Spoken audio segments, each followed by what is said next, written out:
بسم اللہ الرحمن الرحیم۔ حضرت عبداللہ بن مبارک رحمۃ اللہ علیہ فرماتے ہیں کہ ایک مرتبہ مکہ معظمہ میں شدید قحط پڑا۔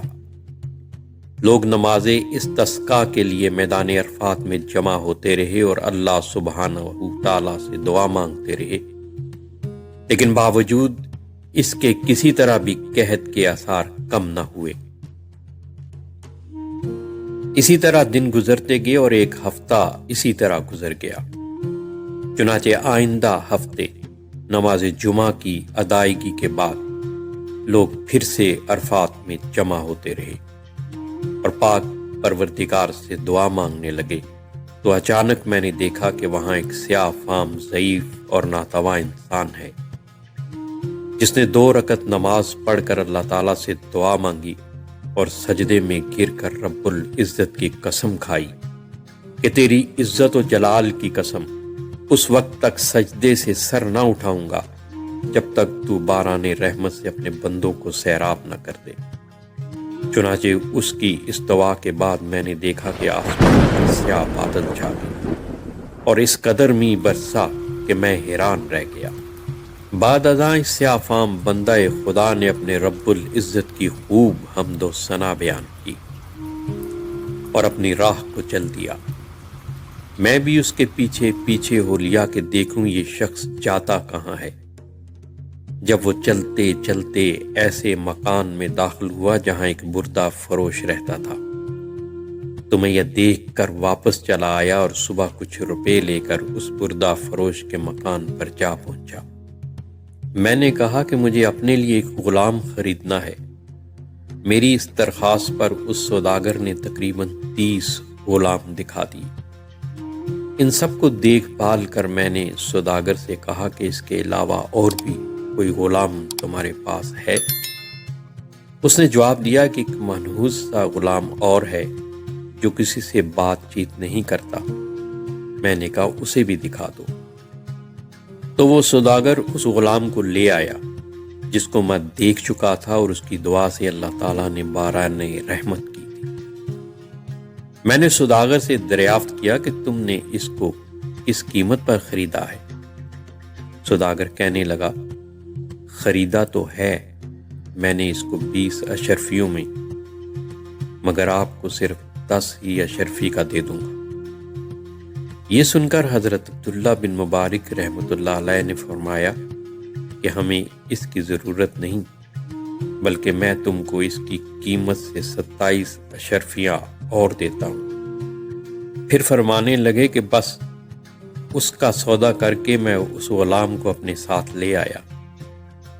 تو وہ غلام مجھے کہنے لگا، اے میرے آقا، آپ نے آخر مجھے کیوں خریدا ہے؟ میں تو کسی بھی خدمت کے قابل نہیں ہوں۔ میں نے عرض کیا کہ میں نے تم کو اس لیے خریدا ہے کہ میں تمہارا خادم بنوں اور تم میرے مالک۔ میری اس بات پر غلام نے دریافت کیا کہ آپ ایسا کیوں کر رہے ہیں؟ اس پر میں نے عرض کی کہ کل میں تمہاری کرامت دیکھ چکا ہوں۔ اللہ نے تمہاری دعا قبول فرمائی اور اپنی رحمت کی بارش کر دی جس کے لیے مخلوق پریشان تھی۔ اس نے دریافت کیا کہ کیا واقعی آپ نے ایسا دیکھا ہے؟ میں نے کہا ہاں۔ اس کے بعد اس نے دریافت کیا کہ کیا آپ مجھے آزاد کرتے ہیں؟ میں نے کہا کہ تو اللہ کے واسطے آزاد ہے۔ اس کے بعد میں نے ایک غیبی آواز سنی، اے بن مبارک، تجھے بشارت ہو، اللہ تعالیٰ نے تیری مغفرت فرما دی۔ بعد ازاں اس غلام نے کامل وضو کر کے 2 رکعت نماز پڑھی اور کہا کہ اس چھوٹے آقا کی آزادی پر تو اللہ کا شکر ہے، مگر اللہ تبارک و تعالیٰ کے آزاد کرنے پر اس کا شکر کس طرح ادا کروں؟ اس کے بعد دوبارہ وضو کر کے اس نے 2 رکعت نماز ادا کی اور دونوں ہاتھ آسمان کی طرف اٹھا کر دعا مانگی کہ الہی تجھے معلوم ہے کہ میں نے 30 سال تک تیری عبادت کی اور میرے تیرے درمیان عہد تھا کہ تو میرا پردہ فاش نہ کرے گا، مگر اب جب کہ یہ راز کھل گیا تو میری روح قبض کر کے اپنے پاس بلا لے۔ جب میں نے اس کی طرف دیکھا تو اس کی روح پرواز کر چکی تھی۔ حضرت عبداللہ بن مبارک رحمۃ اللہ علیہ فرماتے ہیں کہ میں نے اس کو معمولی کفن دیا اور نماز پڑھ کر دفن کر دیا۔ بس جب میں سویا تو کیا دیکھتا ہوں کہ دو خوبصورت بزرگ عمدہ سا لباس پہنے ہوئے، چہرے پر نور ہی نور۔ ان میں سے ایک صاحب نے مجھ سے فرمایا، اے ابن مبارک، کیا تجھے اللہ تعالیٰ سے شرم نہیں آتی؟ اور یہ کہہ کر جب وہ چلے تو میں نے دریافت کیا کہ آپ کون ہیں؟ تو انہوں نے فرمایا کہ میں محمد رسول اللہ صلی اللہ علیہ وآلہ وسلم، اور یہ میرے پاس حضرت ابراہیم علیہ السلام ہیں۔ آخر میں نے دریافت کیا کہ میں اللہ سے کس طرح نہیں شرمایا، حالانکہ کثرت سے نماز پڑھتا ہوں۔ پر انہوں نے ارشاد فرمایا کہ آج اولیاء اللہ میں سے ایک ولی کی وفات ہوئی اور تم نے اس کو اچھا کفن نہیں دیا۔